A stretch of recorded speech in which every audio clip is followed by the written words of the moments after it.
tagal naman ng tubero. Hindi natin magamit itong lababo. Eh, nag-chat na eh. Malapit na daw siya. Sana dumating bago ako umalis. Malilate na ako eh.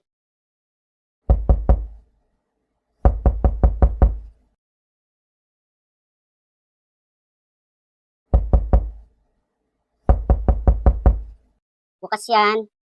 Tulak mo lang. Ay, kuya. Hindi po dito yung basketball court. Doon po sa likod. Kayo po ba yung tumawag ng tubero? Oo, paano mo nalaman? Ako po yung tubero. Ah, ikaw pala yon. Akala ko magtatanong ka lang kung saan yung clubhouse eh. Tuloy ka, kuya.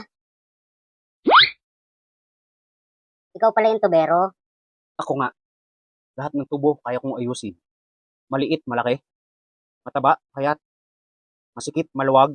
Parado. May kalawang. Lahat kaya kong ayusin. Ano bang problema niya?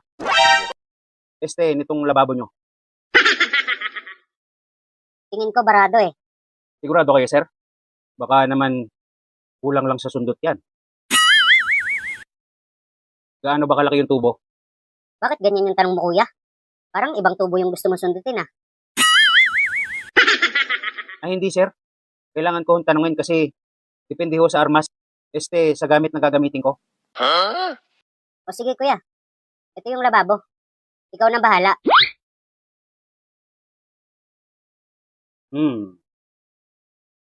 Mukhang masikip pa, sir.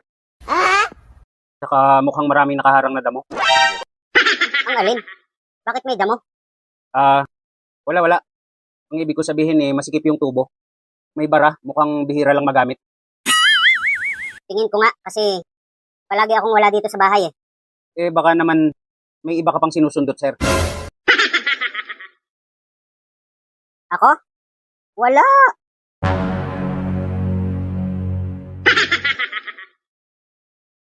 Kailangan kong palawagin to, sir.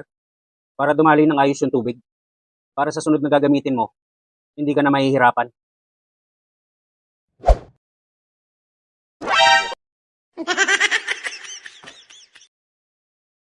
Ah. Ah.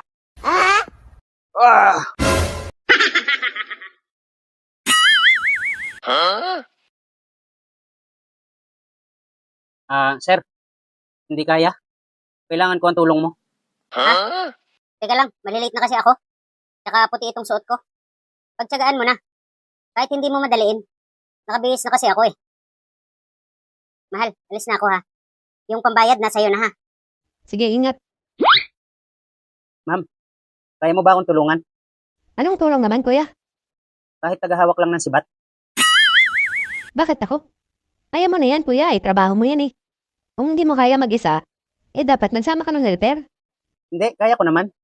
Baka sakali lang ba? Umalis ang asawa niya? Ibig sabihin, kami lang dalawa dito. Pag siniswerte ka nga naman. May sinasabi ka, kuya? Wala. Sabi ko, sisilipin ko ulit yung tubo. Baka malapit ko na matanggal yung bara. Kaya na pala to.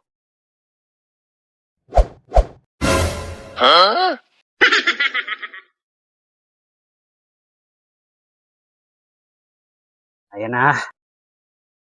Malapit na. Ayan na.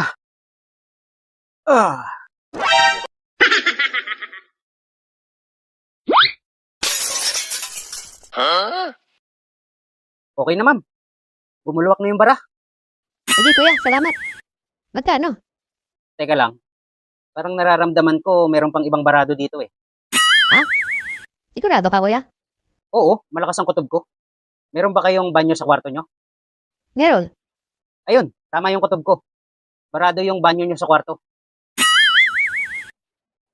Wala namang problema doon, kuya. Hindi, meron. Tara, tingnan natin. Habang ginaganahan pa akong sumundot.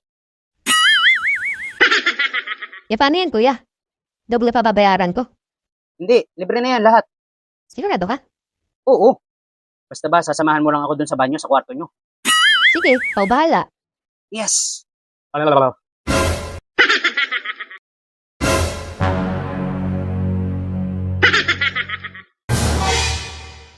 Sino sila? Nani at tatay ko yan? Ah, hindi mo naman sinabi na may kasama ka pala. Akala ko ikaw lang mag-isa. Hello? Aalis ba yung asawa ko ng basta? Kung wala akong kasama dito sa bahay? Eh, ang dami nagyapanan na rapist ngayon. Yung iba nga nagpapanggap lang na tubero, di ba? Ewan ko.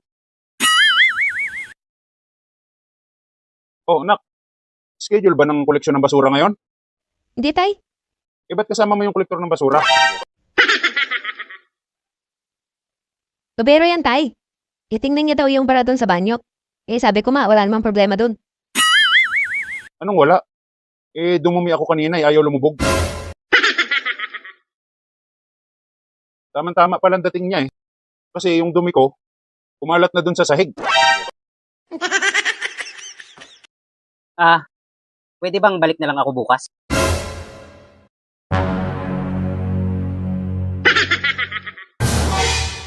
Anong sabi mo? Babalik ka na lang bukas? Gusto mong mangamoy kami dito? Ano, ayusin mo o hindi ka na makakalabas dito? Ano? Sagot. Ayusin mo, hindi. Ayusin ho. Eh, yun naman pala eh. Madali ka naman palang kausap eh.